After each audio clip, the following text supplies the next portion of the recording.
इस कहानी के पहले भाग में आपने देखा कि कैसे रति की शादी एक ऐसे घर में हो जाती है जहां उसकी सास सौतेली होती है और वो पूरे घर वालों को अपने इशारों पर नचाती है। रति छत से सूखे कपड़े उतार कर ले जा रही थी कि तभी उसकी नजर लक्ष्मी पर पड़ती है, जो किसी तरह चोरी से सुनील की अलमारी खोलने की कोशिश कर रही होती है। अरे, ये माँ जी को क्या हो गया? चोरों जैसे क्यों आप मेरी अलमारी खोल रही हैं माँ जी? आपको क्या चाहिए मुझे बताइए। अरे वाह, क्या चाहिए मुझे बताइए। अरे मैं इस घर की मालकिन हूँ, पूरा घर मेरे इशारों पर नाचता है और तुम्हें बताऊं कि मुझे क्या चाहिए? हट यहाँ से। और वो उसे जोर से धक्का देती है। जैसे ही लक्ष्मी रति को धक्का देती है, उसके सर पर चोट लग जाती है और वो बेहोश होकर गिर जाती है। रति के आसपास पूरा परिवार खड़ा रहता है। डॉक्टर जैसे ही उसे देखकर जाता है, रति को होश आता है। अरे बेटा, तुम दूर क्यों खड़े हो? मेरे पास आओ, मैं तुम्हारी माँ हूँ, कमला। रति के मुंह से लक्ष्मी सारंग की माँ का नाम सुनती है तो हैरान सी रह जाती है। क्या बोला रति बहू? चुप कर डायन, तूने मेरे पति और बेटे का हाल बेहाल कर दिया।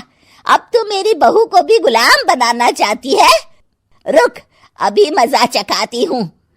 ये कहकर जैसे उसे पकड़ने की कोशिश करती है, लक्ष्मी वहां से भाग जाती है।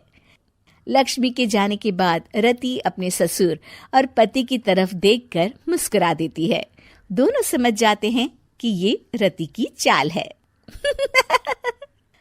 अगली सुबह लक्ष्मी का पति खाना लेकर खेत में जाने के लिए निकल ही रहा होता है कि लक्ष्मी उसे रोक देती है।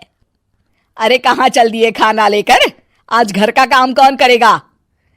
तभी पीछे से रति आ जाती है और जोर से चिल्लाती है। कौन इनको काम पर जाने से रोक रहा है? मैं अभी उसे मजा चखाती हूँ। जैसे ही रति लक्ष्मी की तरफ बढ़ती है, लक्ष्मी घबरा जाती है। मैं तो मजाक कर रही थी बहन।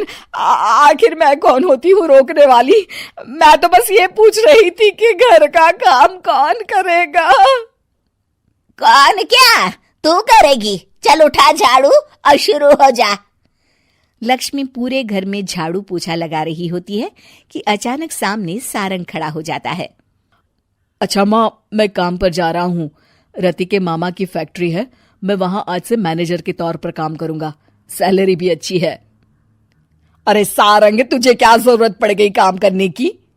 और बेटा, तू बाहर काम करेगा तो इस बड़े से घर को मैं कैसे संभालूंगी? अभी तो पूरा काम बाकी पड़ा है। तभी वहां रति आ जाती है। अरे बेटा सारंग, जा, नौकरी पे जा रहा है ना, जा। और हाँ, आते वक्त घर के लिए सब्जियां ले आना।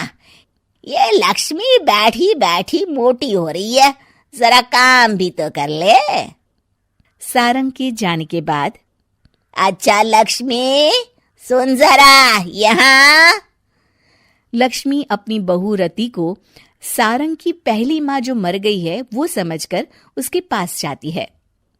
अरे बहन, ऐसा क्या हो गया जो तुम्हें वापस आना पड़ा? मैं तो बड़े ही प्यार से इस परिवार को चला रही थी। प्यार से तो मैं बहुत साल से तुझे मजा चखाना चाहती थी, लेकिन किसी औरत का शरीर मुझे नहीं मिल रहा था प्रवेश करने के लिए।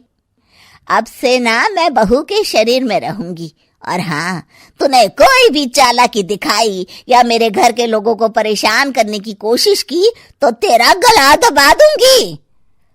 लक्ष्मी रति के मुंह से ये सुनकर डर जाती है और शाम को अपने बेटे और पति के सामने जाकर कहती है, तुम दोनों मुझे माफ कर दो। मैं अब तुम दोनों को कभी परेशान नहीं करूंगी। और बहू, तुम मेरी बेटी की तरह हो, बस अब बेटी की तरह ही बनकर रहना। लक्ष्मी उन लोगों को इतना कहकर वहां से चली जाती है और उसके जाने के बाद तीनों एक दूसरे की तरफ देखकर हंस देते हैं।